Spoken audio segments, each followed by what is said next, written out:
In our shooting progression, we talk a lot about our perimeter players and our footwork, and I think a lot of people do that, and hopefully you'll be able to acclimate that into your discussions with kids about shooting. I think it's important.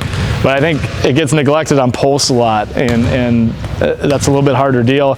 And we might teach this a little bit different, but when we break down our post and perimeter, we teach kind of the same concepts with our post guys. So instead of just working on posting up strong and getting the ball and then teaching a few moves, we talk about the footwork that is the precursor to those moves. Okay, for instance, let's say we got a guy on low block here. He's getting position. Let's say he's got his low hand, and we're going to try to feed that low hand. We'll talk about him going and getting that ball.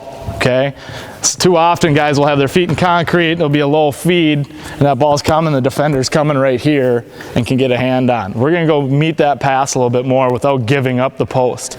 So as the ball is coming, we want our post to kind of go get it and hop into it just a little bit. Okay, now when he hops in, he now has not established, give that to me for a second. If I'm hopping in the post, I haven't established a pivot foot. Okay, so I can drop step. Okay, I can spin out and get square and use my dribble, pivot on either foot. Right now, we're just going to put them through a couple different moves. So we're teaching the moves, but just getting that little hop in where our feet are square in the post as well. Okay, so I'm going to go low hand. We're going to spin into the jump shot here first. Ready? Okay, get high block. High block, there you go, okay. Okay, drop step. Let's just do spin. Good, one more. You just spin in and jump shot, Lars. Hop in. Okay, simple stuff. Okay, let's go mid block, or mid post, I mean. All right, now we're gonna feed high. We're just gonna give you that lob in. You're gonna get it. You're gonna get it, rock, and then drop step to the hoop. Okay, hop in. Okay. Hop in square.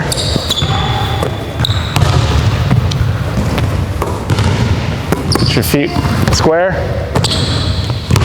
Good. Hop in. Good. Okay.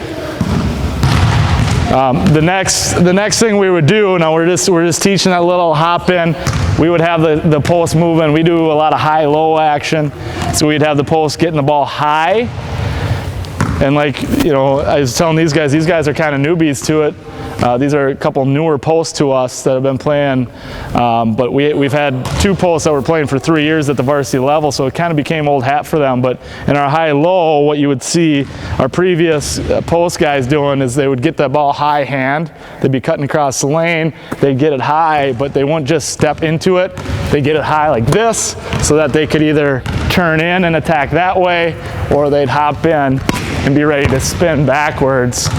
And you'd see it quite often. One of those two things was going to happen if he didn't look down and go low right away. Okay? So I'll just give you the high hand feed, hop in, and then... You want me to start opposite block? Yep. Yeah, I might as well show that cut. Okay? High post cut. He's going to hop in, square up.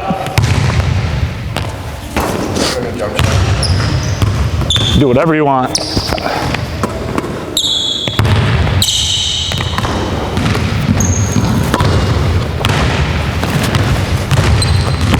Spin the other way. Let's spin.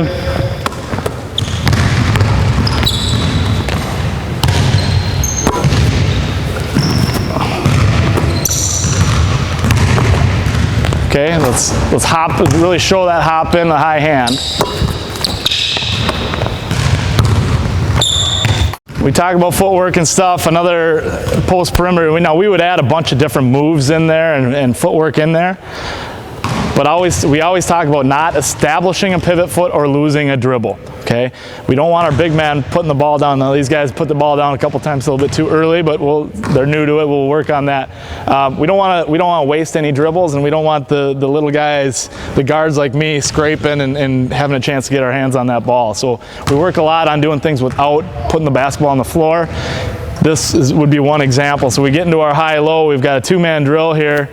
Coach would feed the high post. Our system, a lot of times what would happen is that high post cuts, he would hop in just like we just saw. This guy would establish position, okay? If we feed the low post, we have an automatic.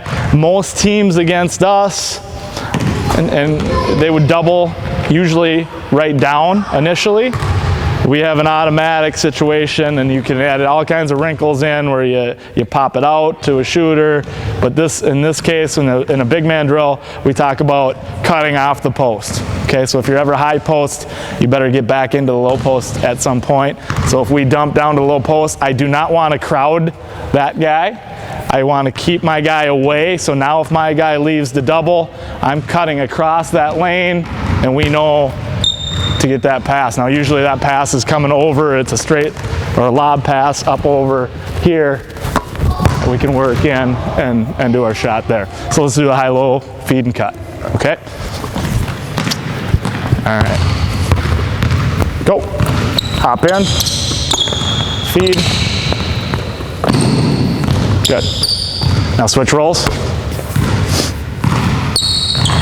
Hop in, feed.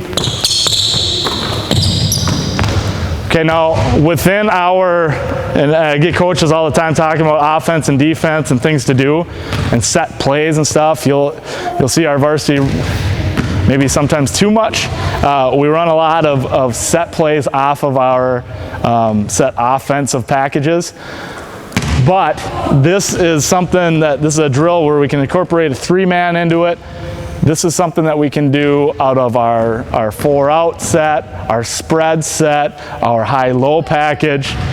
And no matter what, we always talk about at some point you're going to have a low block player.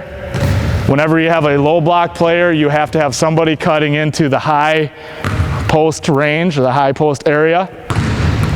On that ball side, you're always going to have a spot up shooter and a ball handler somewhere on top. So we cut the court into a quarter here, and we've got a lot of different options, whether that be what we just worked on, the high-low feed with a backdoor cut, whether it be working the post moves for that guy to go to town and drop step and make a one-on-one move, and then you've got a rebounder diving, okay? Whether that be the high-low feed, show the high-low feed.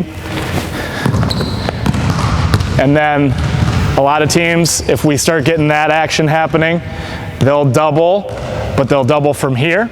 Okay, instead of doubling the post down so that guy doesn't get freed up, my guy will leave, and then we've got a hop-in shot here. Okay, and then the last progression, we'll just keep on repping it with multiple balls. The last progression will be that high post feed, that guy hops in, and we'll add our final man, we got a ball handler up there, we'll add the man in the corner, and what happens here is if there is ever a feed on that side of the court, when he squares up, when that man squares up like Zitzman is right now, my job is automatically to drag and cut and get on this baseline. What that's going to do is even if one of these other guys in the triangle there shoot the basketball, now I'm in perfect position to get the rebound.